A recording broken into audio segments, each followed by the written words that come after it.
बात दिल्ली की करते हैं, जहां पर प्रदूषण का कहर जारी है। आज दिल्ली का औसतन एयर क्वालिटी इंडेक्स 200 दर्ज हुआ है।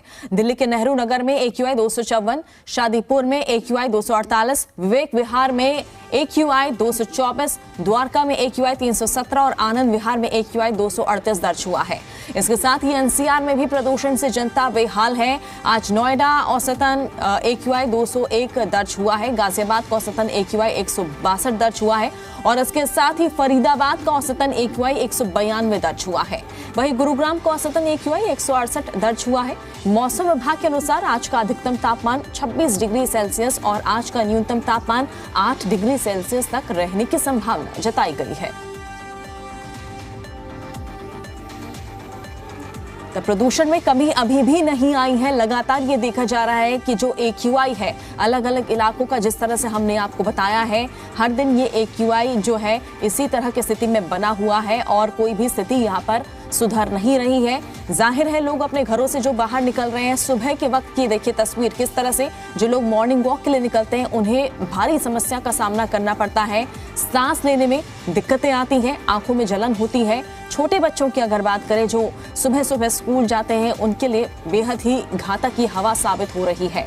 तो देखिए किस तरह से दिल्ली में जो प्रदूषण का कहर है वो लगातार पिछले कई महीनों से ये बढ़ता ही जा रहा है। जिस तरह से दिवाली का सीजन आया था, त्योहारों का सीजन आया था और उसके बाद से हर दिन AQI इसी तरह की खराब श्रेणी में ही आया है। अलग अलग इलाकों का जिस तरह से हमने एयर क्वालिटी इंडेक्स देखा है, सुधार कहीं भी होता हुआ नजर नहीं आ रहा। दिक्कत तो अभी बहुत है, आंखों में जलन होती है, खांसी, पोल्यूशन कम होने का नाम ही नहीं ले रहा है। परेशानी बहुत है, थोड़ी सी राहत मिलती है पार्क में आके। दिक्कत ये है कि बीमार हो रहे हैं, सांस लिया नहीं जाता, उम्र हमारी ज़्यादा होती जा रही है, इसे कौन देखेगा। ये जानवर कितने खुलेआम घूम रहे हैं, हर चीज़ है ना सारी अपसेट है। इसको मेंटेन किया जाए तभी हम सही रह सकते हैं। दिक्कत तो बहुत ज़्यादा हो रही है। शाम के समय तो ये हाल है कि विजिबिलिटी बिल्कुल नहीं है और हर आदमी को खांसी जुकाम, हर आदमी को खांसी जुकाम है और दिक्कतें तो है ही। मतलब यहाँ पर अब पॉल्यूशन इतना ज़्यादा है कि लोगों को खांसियाँ बहुत हैं और सब आदमी जो है मरीज ही हैं। समझो एक गैस के चैम्बर में जी रहे हैं, कोई खास बात नहीं है। अभी दिल्ली से बाहर चले जाओ, 50 किलोमीटर दूर चले जाओ, वहाँ कोई दिक्कत नहीं है किसी तरह की। और समय से पहले आदमी बुढ़ा हो रहा है, ये हिसाब किताब हो रहा है। लोगों के बाल वाइट हो रहे हैं और यहाँ पे रहना मुश्किल है। मतलब दिल्ली में कहीं नहीं जा सकते आप, ये गारंटी है। गाड़ी में बुरा हाल है और स्कूटर में जाएंगे तो उसको भी विजिबिलिटी नहीं है। पॉल्यूशन यहाँ पे बहुत ज़्यादा है। तो सुना आपने कितनी दिक्कतें यहाँ पर लोगों को झेलनी पड़ रही है और लोगों का यह साफ तौर पर कहना है कि दिल्ली अब एक गैस चैम्बर के रूप में तब्दील हो गई है। यहाँ रहना मुश्किल हो गया है। ज्यादा जानकारी के लिए हमारे साथ संजय वर्मा और राजकुमार जुड़ चुके हैं। सबसे पहले राजकुमार आपका रुख करेंगे। देखिए लोग साफ यहाँ पर कह रहे हैं कि उनके लिए जो है जीवन यहाँ पर जीना कितना मुश्किल हो गया है। दिल्ली में लोग आकर रहते हैं, काम के लिए यहाँ पर आते हैं और देखिए उनके लिए कितनी मुश्किलें यहाँ पर हो रही है, सांस लेने में दिक्कतें आ रही हैं और साफ तौर पर यह कहा जा रहा है कि दिल्ली अब गैस चैम्बर में बदल गई है।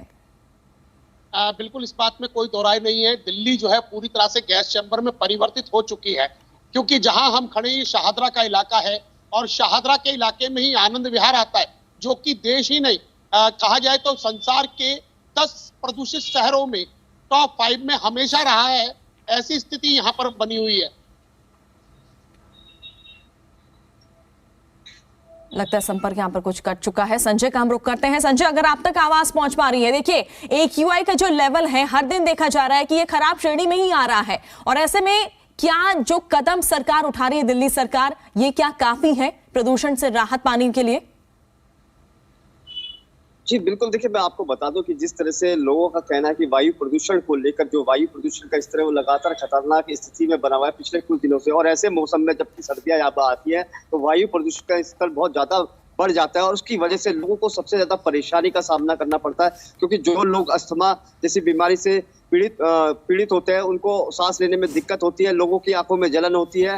लोगों का कहना है कि दिल्ली पूरी तरह से एक गैस चैम्बर बन चुकी है और इस गैस चैम्बर में जीना अब मुहाल हो चुका है। हालांकि सरकारें अपनी तरफ से कदम उठा रही है, चिंतन होता है, मंथन होता है, लेकिन धरातल पे वो चीज नहीं दिखाई देती जो दिखाई देनी चाहिए थी। जो प्रदूषण को लेकर युद्ध स्तर पर कार्य करना चाहिए था वो यहाँ पर नजर नहीं आता। हर साल की स्थिति यही होती है। लगातार जिस तरह से प्रदूषण बढ़ता जा रहा है, लोगों की समस्याएं भी बढ़ती जा रही है, लोगों को काफी दिक्कत आ रही है, अस्पतालों में भीड़ बढ़ती जा रही है वायु प्रदूषण को लेकर, क्योंकि वायु प्रदूषण की वजह से लंग्स भी खराब होते हैं। इसके अलावा बहुत सारी ऐसी बीमारियां जो सांस लेने में तकलीफ है, लोगों को अब हार्ट प्रॉब्लम भी ज्यादा हो रही है। तो इस वायु प्रदूषण की वजह से सबसे ज्यादा दिक्कत होती है। सरकार को प्रयास अधिक करना चाहिए, क्योंकि सरकार प्रयास कर रही है अपनी तरफ से, लेकिन क्योंकि आरोप और प्रत्यारोप की राजनीति यहाँ पर होती है, सभी राजनीतिक दलों को मिलकर एक वायु प्रदूषण को लेकर गंभीर, क्योंकि जिस तरह से गंभीर स्थिति बनी हुई है उसको लेकर मंथन और चिंतन करना चाहिए। और इसको लेकर लगातार जिस तरह से वायु प्रदूषण बढ़ता जा रहा है, तो कहीं, क्योंकि ये दिल्ली की समस्या नहीं बल्कि अब पूरे नॉर्थ इंडिया की एक तरह से समस्या बढ़ती जा रही है। दिल्ली तो गैस चैम्बर बन चुके हैं, यहाँ पे लोगों का जीना मुहाल हो चुका है। लोगों का सीधा सीधा कहना है कि आज हम एक गैस चैम्बर के अंदर जी रहे हैं, लेकिन सरकारों को अपनी तरफ से ज्यादा प्रयास करने की अब बहुत ज्यादा जरूरत है, क्योंकि कहीं ऐसा ना हो कि समय रहते इतनी देर हो जाए कि लोगों को मुश्किलों का सामना करना पड़े। क्योंकि जिस तरह से वायु प्रदूषण लगातार बढ़ता जा रहा है, कहीं ना कहीं दिक्कतें लोगों के सामने और ज्यादा बढ़ती जा रही है। जी बिल्कुल, कुल मिलाकर यही कहा जा सकता है कि जितने भी प्रयास फिलहाल हो रहे हैं वो काफी नहीं है। राजकुमार लगातार हमारे साथ बने हुए। राजकुमार, आप अपनी बात भी पूरी कर सकते हैं, और साथ ही जिस तरह से यहाँ पर देखिए बच्चों की बात कही जा रही है, जो न्यूबॉर्न होते हैं, जो अभी पैदा हुए रहते हैं, उनके लंग्स जो है अच्छे से डेवलप भी नहीं हुए रहते, और उन्हें देखिए इस तरह की हवा में उन्हें सांस लेना पड़ रहा है। उनके लिए कितना घातक ये साबित हो रहा है। स्कूली बच्चों की बात करें, पिछले दिनों हमने देखा था कि पहली बार देखिए पॉल्यूशन की वजह से स्कूलों को बंद करना पड़ा था। इस तरह के कोई कदम आगे और उठाए जा सकते हैं? जी बिल्कुल, आपने सही कहा, क्योंकि जो सबसे बड़ा जो नुकसान है वो कुछ बच्चों को लिए तो कहा जा सकता है, मगर बुजुर्ग भी उससे अछूते नहीं है।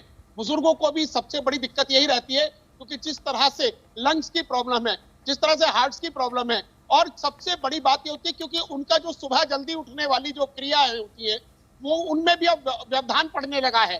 कहा जा रहा है कि अधिकतर बुजुर्ग जो हैं वो मॉर्निंग वॉक के लिए उन्होंने जाना बंद कर दिया है, क्योंकि जितना वो अपने स्वास्थ्य के सुधार के लिए जाते हैं उससे ज्यादा उनका स्वास्थ्य बिगड़ने की तरफ रहता है। तो इसलिए अब डॉक्टर्स की सलाह पर अधिकतर बुजुर्गों ने घर से बाहर निकलना भी बंद कर दिया है।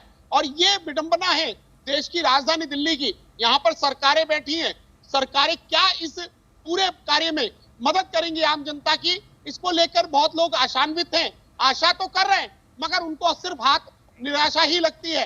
लगातार महीनों से यहाँ हम लगातार लोगों को चेता रहे हैं, जिस तरह से सरकार, क्योंकि पिछले दिनों देखा गया कि एंटी स्मोक गन, जिस पर हमने लगातार जी मीडिया ने उसको दिखाया है कि एंटी स्मोक गन लगाई तो जरूर गई है, मगर वो कार्य नहीं कर रही। वो जाते हैं एक जगह खड़े होकर अपना समय व्यतीत करते हैं। इसके अलावा जब कोई मीडिया पर्सन उनको दिखता है तो वो वहां से चलते बनते हैं। इस तरह के कई मामलों को जी मीडिया की टीम ने उसका खुलासा किया है। हमने लगातार शाहदरा इलाके से इस तरह की बातों का खुलासा किया है, मगर वहीं पूर्वी दिल्ली में शाहदरा जिला और उत्तर पूर्वी जिला और पूर्वी जिला को जिस तरह से एंटी स्मोक गन स्प्लिंकर मशीन चलाई जाती है, वो 2 दिन से सड़कों पर नहीं उतरी है, क्योंकि उनका जो कहना है सीधा सीधा के उनको तनख्वाहें नहीं दी जा रही, समय पर उनकी सुविधाएं नहीं दी जा रही है, इसलिए वो हड़ताल पर है। जी बिल्कुल, हर दिन हालात इसी तरह से बिगड़ रहे हैं और उम्मीद यही करते हैं कि प्रदूषण में कमी देखी जाए। बहुत बहुत शुक्रिया आप दोनों का तमाम जानकारी हम तक पहुंचाने के लिए।